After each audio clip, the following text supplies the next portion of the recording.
Okay, pick up left up before last, so I had to stop because I had to go to eat dinner. Which kind of good thing. I was talking for like 30 minutes. So with this one, we're discussing the remaining bonus comics plus the air trade we're going to discuss. The first one discussing is The Age of Innocence, The Rebirth of Iron Man. Terry Cabin wrote this book with Hector College and Al Rio doing the artwork. Mostly put, basically, this just deals with the immediate aftermath of 395 for Avengers. That's most what this book is. It deals with the adult Tony Stark's death, which was actually undone a couple years later. Yeah, like not even 2 years later, this death is undone. And of course, we have the young Tony Stark taking over the mantle as, of course, Iron Man. Yeah, that's most of what this book is. Just basically just status quo, and of course we have this girl who keeps changing her hair every panel for some reason. Yeah, look at this. Comes in this room as it's like I'm not sure who this person's supposed to be. It could be Whitney Frost, but like first she's Kathy Dare, which I think is actually one of her last appearances. Or Meredith McHale. Like, first she's a redhead, then she's a blonde. Then Jace McCord, Greta Anders, who died Tony Stark's arms, Dr. Shun Young, Whitney Frost, and Bethany Cabe. Yeah, I'm not sure what the heck this was about, just talking to a young Tony Stark. Yes. And of course, the young one basically just waking up, and that's it. Yeah, there's not really much else to talk about this one per se.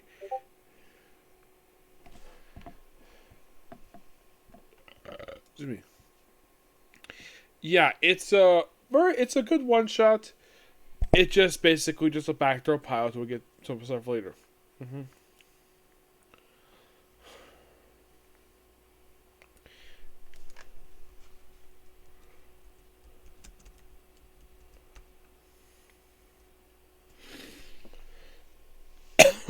Alrighty. So, now we're talking about the other bonus books. First up we have is War Machine number 23. Now, the reason I'm talking about this issue plus the following two and the Force Week issues, because these, I think as far as I can tell, these were collected in the crossover omnibus book.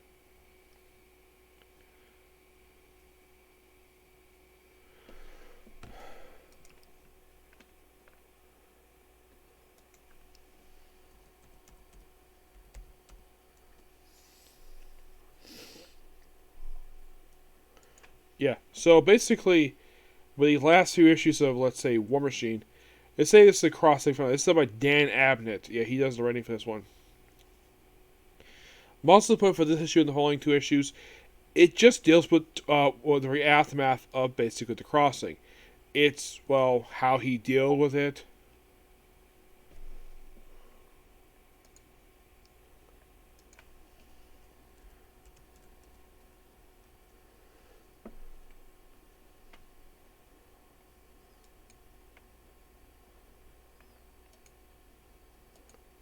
Yeah, so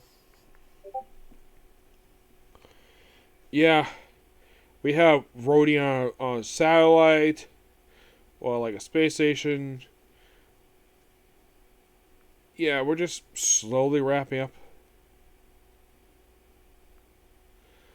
the book itself. Mm-hmm. Now, in case you're curious, so I think it's Terry Kavanaugh who does. Oh, it's Dan Abnett. Dan Abnett does this book. Yeah, basically we're just dealing with like the death of some people. It just kind of, well, not what people were expecting. The artwork is actually not that bad. No, it's just that, well, we have some stuff happening. We have his girlfriend in the book waking up from her coma. And, well, that's kind of what 24 is. 25. Excuse me. Which, sadly, this one is the final issue of this run. Now, I've already discussed Volume 2 already. I will discuss in the future the other issues of War Machine, this volume. Mm-hmm. Because of this volume in particular, I've only discussed the first 9 issues, and now 16 25. I have not discussed issues 15. That might be for another video. Yes. Mostly put with this one, we just wrap up the series. By the way, his armor is actually part of his body. We just press him in his chest, his actual physical chest, and he just poof. There's the armor. Yep. Fights a bad guy. It's a pretty okay issue per se. Good artwork him with the girlfriend. Which, by the way, this girl never seen again because currently he's dating Captain Marvel. He doesn't have a book nowadays. His last book was published back in 2012. Yeah. Well, actually, it ended back in 2012. Actually, it wasn't 2012. It was actually... I'm trying to think. Yeah, I think it may have been 2012. Actually, I think it was 2013, I think it was. It was the short-lived Iron Patriot book. They got canceled 5 issues. My friend Edgar thought it got canceled because the book sucked. I thought it was okay. Like, was it reported low sales? No, the book just stopped being published. Like, I remember the solicit for the issue. Like, they said it was the conclusion of that story arc, not the final issue of the series. But yeah, not much really to say about the War Machine issues. It's like, some stuff happens. It's mostly just a wrap of the series. In the case, the final 2 issues of Forceworks. Yeah, which sadly, these are... Now, I've already reviewed, prior to this reviewing this here, I had technically reviewed the first 15 issues already, thanks to the Iron Man / Forceworks trade, which collected the first 15 issues of the ongoing series. I believe it was also some issues of Mark Presents, and I think it was a really thick book, and it was also like the final issue of West Coast Avengers, which was Avengers West Coast 102, and the crossover that was The Hands of the Mandarin. Mostly put, it's basically, with these 2 issues in particular, it's basically Forceworks just dealing with the death of Tony Stark. Yeah, where they just do their own thing. They fight some monsters. That's most of what happens in the last couple issues. They, of course, disband by the final issue. The group itself is not seen again until, like, briefly brought up during Secret Invasion in 2008, and brought back kind of fully in 2020 as a government sponsor team. But that's pretty much it when it comes to Forceworks. What about the members? Iron Man himself, well, I'll discuss him basically soon. Rhodey, of course, basically would continue to operate in the Marvel Universe still to this present day, and still pretty much active. But what about the other members? Like Sentry, a character was supposed to create with the opening issue of the series. Yes, who... Okay, after the series concluded... Yes. After the final issue came out, the guy was never seen again until 2011. By the way, the final issue of this book came out in 1986. Yeah. So, by the way, in this final issue, they supposedly killed off Sam Williams, basically Ultimate version, Cyber Macer, and an Ultimate version of Ultron. Yeah. The Cyber Macer will return after this one. Yeah, she would actually come back. Yeah, well, currently she's kind of still around-ish. Yeah, basically Susie Edo, the one who's the Cyber Macer, she will return after this one. Like, she became like an engineer afterwards, and she basically came back as part of the Iron Man stuff. She's popped up since then occasionally. She actually was recently seen in Greg Pak's Silver Surfer book. Yeah, this brief solo book in 2011. That was the most recent thing she's done. Okay? But what about the Sentry? Yeah, he went up and seen again for about 15 years. Yeah, he went up and seen it 15 years. What Wanda Maximoff? Well, she will rejoin the Avengers. Yeah, she popped out Avengers out of this one in the first time crossover. Yeah, she basically moved to Avengers at this point. Spider-Woman would pop up in the annual for Spider-Man, Spider-Man 96. Yeah, she pops up here, and then she returns to Avengers. Yep, and she's also another character who's still very much active. Though she's not Spider-Woman anymore. She's not been Spider-Woman since like 2010. Yeah, because currently she's Madam Web. That was something I believe Mark Waid did to her. Mm-hmm.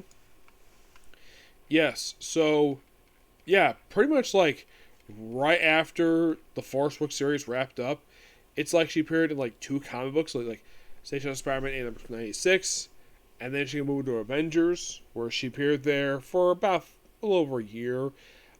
She popped up. She had like one issue Captain America, issue Missing Spider-Man, a few issues Spider Woman. Then of course the She-Hulk book, and it's sporadic per se. Then she appeared in the Mega Flight miniseries, the feature for Marvel Presents second volume. Some of occasionally she's pretty much a recurring character, mostly in Spider-Man books now. That's what she does nowadays. And her most recent appearance was actually in Spider-Man Volume 4 number 7 by Dan Slott. So, as for U.S. Agent, yes, aka the Dick Captain America. Well,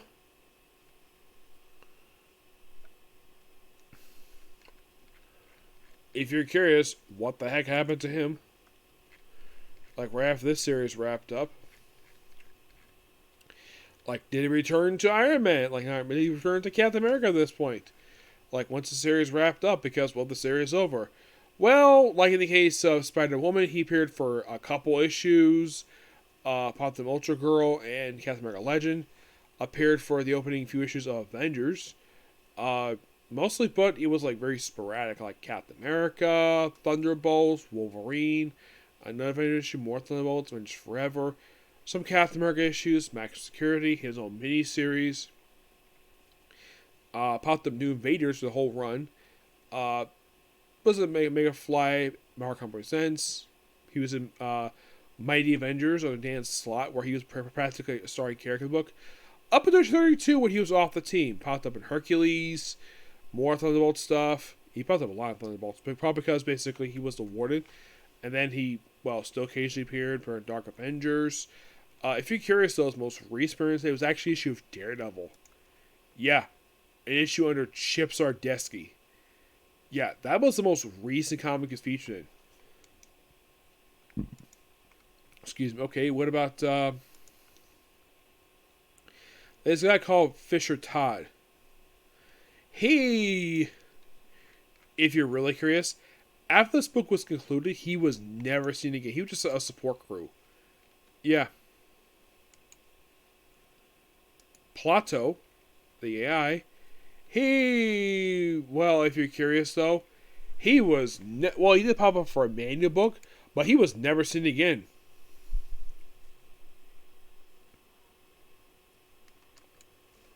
Yeah.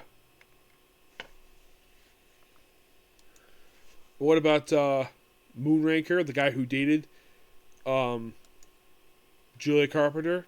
Well, once he wrapped up, basically he was never seen again after after the crossing wrapped up. He was never seen again. Yeah, it's like he just randomly showed up and just was never seen again.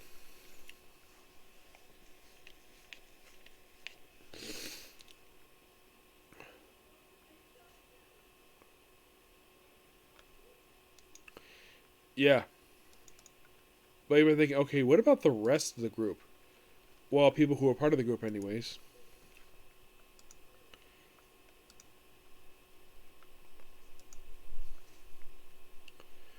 Well, okay. Wonder Man, here's the strange thing though.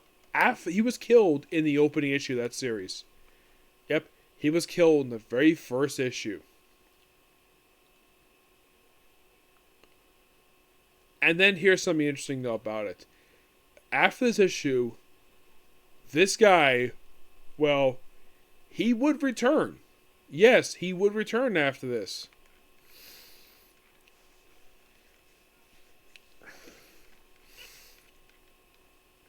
Yeah, he wasn't sitting in until the start of the Kurt Busiek for Avengers. Yeah, that's where he popped up next.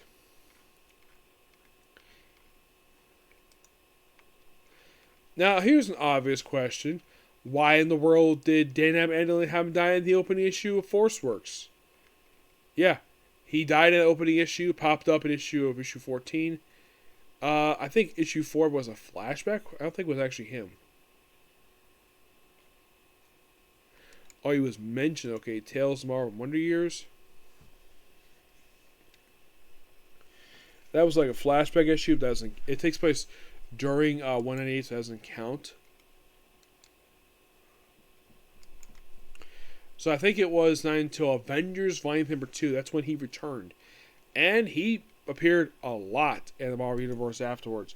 Mostly Avengers and Cable, and appeared in a lot of other books per se. Now, if you're curious though, is Wonder Man still active in the Marvel Universe today? Well, the answer to the question is yes. He actually made his most recent appearance, though it was a flashback. Excuse me. Let's see. I would say probably his most recent appearance. Let's see. Was this issue?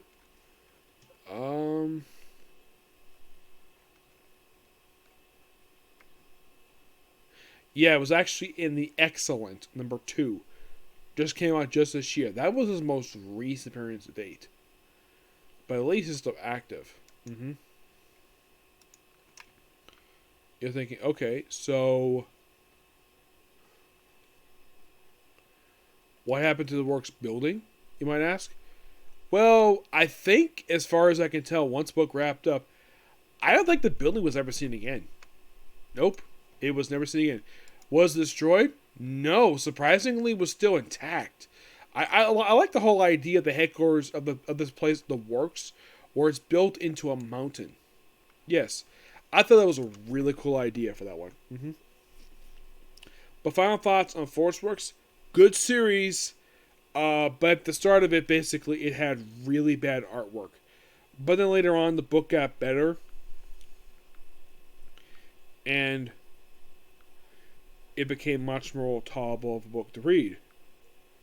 Let's see. Here we go. Alright. Now, I'm going to give those issues in particular. Let's see. No, that's not it.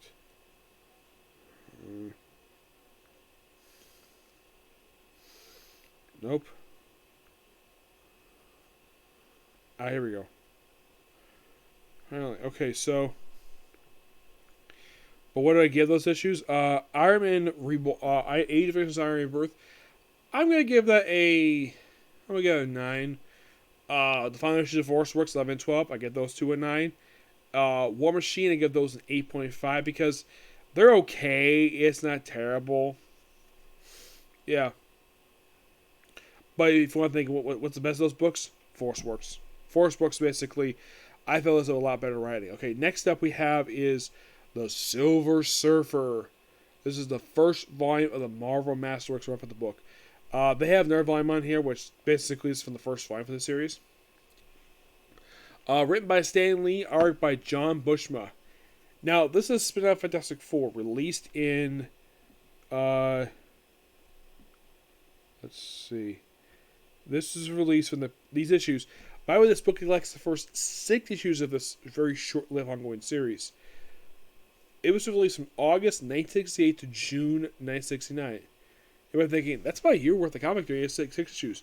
Well, there's a reason why there's only 6 issues in a period of about a year. The reason is because the book came out once every 2 months, and it was 40 pages. Yes, it was like this for the first 7 issues. It wasn't until issue 8 when they finally reduced the page count of this damn thing. The one thing I call that is a shame for is the fact this. Okay, Stan Lee, okay, he's the guy who co-created him in Fantastic Four, fine. My only gripe with this book is Jack Kirby didn't do the artwork. Apparently, either he wasn't allowed, or he probably left the Marvel at this point in time to go over DC. Because I think at DC, I think he's first started like 1971. Maybe he left Marvel at this point in time. But it's a shame he never drew any... I don't know if he ever did any Silver Surfer. Because he designed this character. He should do the artwork. Nothing against John Buscema, who's a great artist, but Jack Kirby should do the artwork. Now, there is a very important issue of this book. So, the first issue is obviously important because it's the premiere issue. Yes. Yeah. So, shoot.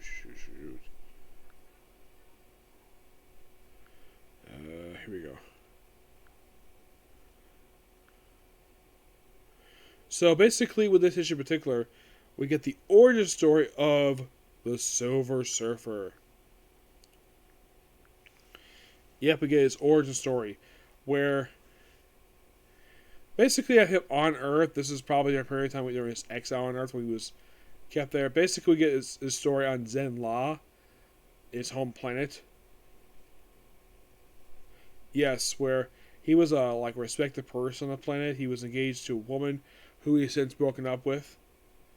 Yeah, and here's the thing about him, about Norrin Rand. He was always bald. Yes, apparently it's revealed pre-Silver Surfer. He was always bald. Yep. You find some, man-apes. You find some gorillas. Takes in the Hulk in the opening issue because, of course, Hulk. Yeah. And, of course, in case you're curious, though, does this lead into his meeting with Galactus? Yes, it does. And, oh boy, his color scheme looks so different. He's depicted in Fantastic Four. So basically, it's just how he became the Silver Surfer, and that's it. Now, the second issue is just, the second issue. It's good artwork. I love John Busher's artwork. There's not really a lot happening in this issue. It just second issue of the series. First, in origin, where we're going from here. We got some stuff related to Zen-La in here, but not much. Mostly him fighting a saucer. But and of course we have the backup story in here, where it's we fight this alien, and that's it for that one. But issue 3, oh boy, this is the debut of the main villain of One More Day, the face of the face villain for One More Day. The behind the scenes villain was Joe Quesada. Silver Surfer number 3, the debut of Mephisto. Also the guy responsible for creating the Ghost Rider in the Marvel Comics universe. Yes, this issue is his debut appearance. Now, if you're curious though, this is weird though. A demon pops up in Silver Surfer who is a sci-fi character?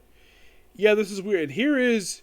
Here is Mephisto in his debut appearance, drawn by John Buscema. Which, the guy made things look for a long time, but we get his hands on Silver Surfer's girlfriend from Zen-La. It's a very classic issue per se, but it's issue 2 is not really noteworthy. It's sci-fi is issue 2, but issue 3 is it's the debut of Mephisto, one of the most iconic Marvel demons of all time. Issue 4, he takes on Thor. Yep. Thor guest stars in this book where he's here with Loki. Behold the Hulk, but instead of getting the Hulk, he gets Silver Surfer instead. To fight Thor. Interesting.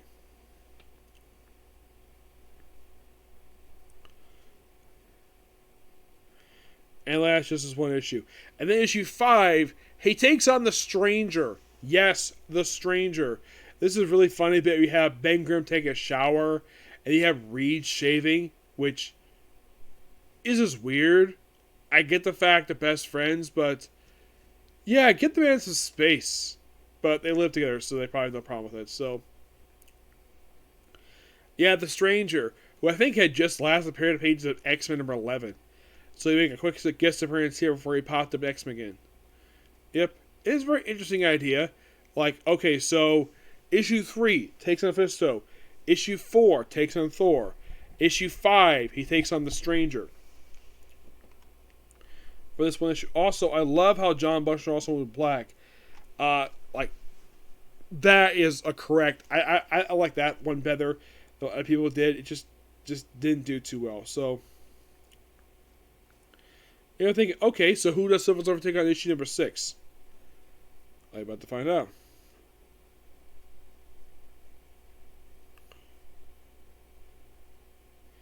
Issue 6, just roll it out, and the artwork looks like it changed, but it's still John Buscema. It's just, does it go back to Zen-La? No, it's just him dealing with possibly going on our planet. It's weird. It's almost like this gets credit for John Bushman. It seemed like this was a fill-in artist because this doesn't seem like him at all. Feels like you find some random alien. So I have like basically 4 good issues and 3 good issues in a row, and then we get to this, where it's just an okay issue. Oh yeah, they've included in here as a bonus, yes, a bonus, the story from Fantastic Four A number 5, which was the second appearance of Quasimodo. And that's it. Yep, that's simply it. I'm going to give Silver Surfer, the Marvel Masterworks first volume, I'm going to give that a 9 out of 10, despite it being a classic issue. It just seems as though, like, the first issue is really good, second issue is okay, 3 through 5 is really good, and then you get to 6, like, it's just okay. Feels up and down. Yep, but like I said, there's that. So I'm going to here because I got a stream to do, so see you next video. Bye.